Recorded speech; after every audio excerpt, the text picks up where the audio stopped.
Ушул тапта болуп жаткан Кыргызстандын өзүндөгү жаңылыктардан кабар алыңыз. Мен Айганыш Туратбек кызы, кутман күнүңүз менен. Кыргызстанда соңку бир сутка ичинде коронавирус жуккан 26 адам жаңы катталды. Бирок бир күн ичинде 3 бейтап көз жумду. Алардын бири Ош облусунда иштеген 59 жаштагы фтизиатр дарыгер, экинчиси Ошто ооруканада жаткан 55 жаштагы бейтап, жана үчүнчүсү Нарында ооруканада дарыланып жаткан 84 жаштагы аял. Жаңы катталган 26 адамдын көбү Бишкек шаарында 16 бейтап, Нарын облусунда 7 жана Ош, Жалал абад, Баткен облустарында 1 адам. Ал эми Өзбекстандын президенти Шавкат Мирзиёев аптанын аягына чейин Фергана аймагына бармай болду. Тагыраагы чыр-чатак чыккан Чечме булакка барат. Бул туурасында премьер-министр Абдулла Арипов Сох эксклавынын жашоочулары менен жолугушууда айткан.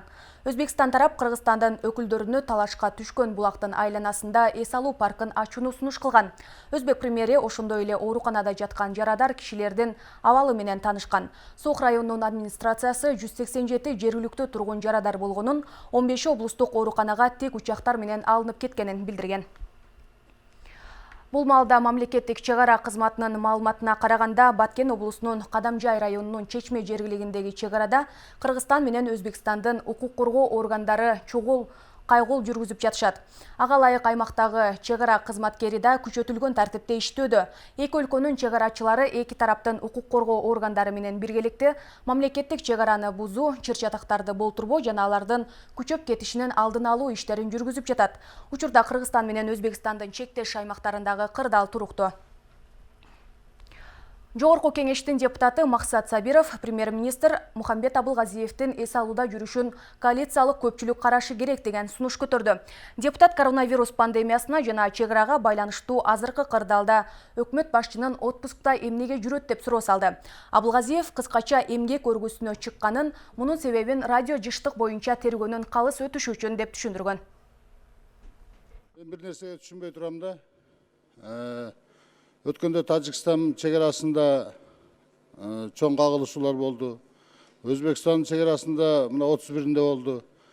Андан тышкары чрезвычайный положенияны жаба элекпиз ситуацияны.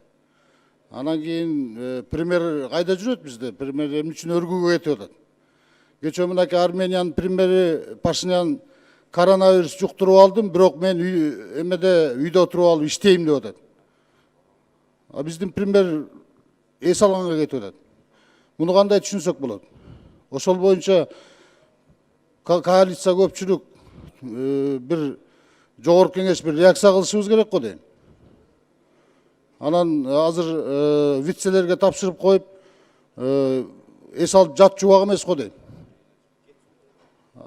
Ошону бир мындай палатага коюп, сиз төрага катары, анткени биз силер түптөгөнсүңөр өкмөттү деп бизден сурайт эми. Күн тартибинде бул маселе границалар маселе боюнча каралат. Эртеңкиге деп каралып атат. Ал эми улуттук коопсуздук боюнча мамлекеттик комитетинин төрагасынын орун басары Жакыпбек Байымбетов кызматынан бошотулду. Буга байланышкан буйрукка президент кол койгону айтылды.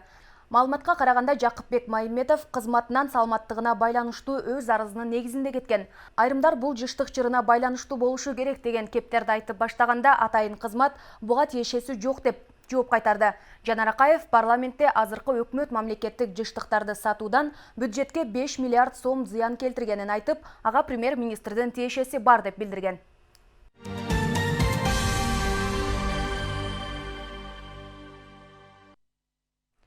Башка кабарлардан Түркияда өлтүрүлгөн улуттуу уйгур Айыркен Саймаити Азаттыктын журналистине акча берген. Дал ушундай маалыматты күбөлөр айткан. Тагыраагы Али Токтокуновго 100 000 доллар бергени туурасында маалымат менен бөлүшкөн.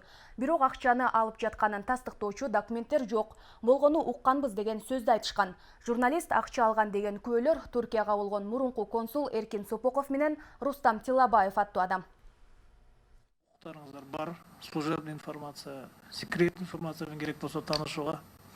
Бул жерде массалык маалымат каражаттарынын көйлөрүнүн представительдери турат. Алар эми бул информацияны жая берсе, анда бул туура эмес болуп калат, мыйзамга туура келбей калат. Ошондуктан биз суранат элек жабык сиздерге көрсөткөн. Бизде суроо бар да. Кылмыш иш боюнча секретность барбы? секретный гриф коюлганбы кылмыш иште? Кылмыш иш боюнча жок. Жокпу? Жок.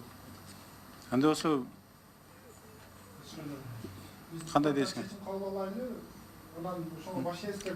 Анда мен добушка салайм, ачык карайлы деген депутаттар добуш берип койсоңуздар. Макул, бир добуштан рахмат. Анда ачык карайбыз. Бұл арада депутаттар шайлоо күрөсүн төмөндөтүп же жогорулата албай жатышат. Айрымдары күрөсүн 5 миллион сомдон 1 миллион сомго чейин ылдыйлатуу туура дешүүдө. Башка эл өкүлдөрү 10 миллион сомго чейин көтөрүүнү жана шайлоонун жыйынтыгында бул сумманы кайтарып бербөөнү сунуштаган. Шайлоого аттанам дегендер акчасы канча болушу керек? Кече Жогорку Кеңештин комитет жыйынында парламентке өтүү үчүн босого чегин 9%дан 7%га чейин төмөндөтүү боюнча мыйзам долбоору каралды. Депутат Дастан Бекешев жана Марлен Маматалиевдер шайлоо күрөөсүн 5 миллион сомдон 1 миллион сомго чейин төмөндөтүүнү, андан тышкары үгүт иштерин онлайн жүргүзүүнү сунуштады. Бул күрөөнү азайтуу 5 миллион сомдон 1 миллион сомго чейин. Себеби президенттик талапкерлер дагы күрөөнү биз көрсөк, ушул жерде дагы 1 миллион сом көрсөтүлгөн. Эми биз 7% деп атабыз, ошол эле кезде финансылык ушундай тоскоолдуктарды биз дагы кичине азайтсак, менимче бул саясий партияларга дагы кичине жеңил болот да. Ал эми депутат Нурбек Сыдыгалиев шайлоо күрөөсүн 10 миллион сомго чейин көтөрүүнү жана шайлоо жыйынтыгында бул сумманы кайтарып бербөө сунушун билдирди. 10 миллионго 5 миллиондучу, анан экинчи ошол коюлган залогту мамлекетке калтыруу боюнча да. Кайра возврат берилет да утуп келген партияларгачы 5%-тен өйдө. А ошол мамлекетке калсын деп ошол акчаны. Ошондой эле Айнур Алтыбаева дагы 1 миллион сом бир автоунаанын баасы экенин, шайлоого аттануучулар үчүн аябай оңой болуп калат деп каршы пикирин айтты. Чындыгында 1 миллион күрөө бул эсептегенде бир машинанын да акчасы эмес экен. Болгону азыркы курс менен алсак бир 13-12,5 миң доллар. Ал эми депутат Алтынбек Сулайманов шайлоо босогосуна берилген каражатта акыйкатсыздык көп. Анткени уткан партия берген акчасын да кайтарып алат, мандатын да алат. Утулгандардыкы тескерисинче деди. Логика алсак, утуп келсе, ал күчтүү партиялар утуп келет. Ошол эле мезгилде каржысы бар. Алар мандатын алат, келишет, анан акчасын да кайтарып алат. Бул жерде бир аз теңсиздик болуп атат да. Утулган ызасы менен и акчасын да ала албай калып атат да. Туурабы? Же бардыгы кайтарып алсын. Же эч ким албаш керек. Же наоборот, утулгандар алып, уткандар албаш керек. Жыйынтыгында Бекешевдин, Сыдыгалиевдин дагы сунушу кабыл алынган жок. Ал эми босого чегин төмөндөтүү боюнча мыйзам долбоору экинчи окууда жактырылды. Ильяс Анарбай уулу, Нурбек Жеңишбек уулу, Нурньюс, Бишкек. Түшкө чейинки алынган кабарлар болду. Кечки саат 7-де жаңылыктардын толук чыгарылышын көрүңүз. Ал эми интернеттеги баракчаларга катталып, ал жактан дагы ыкчам кабарлар менен таанышканды унутпаңыз. Ал эми сиздер менен коштошом, амандыкта көрүшөлү.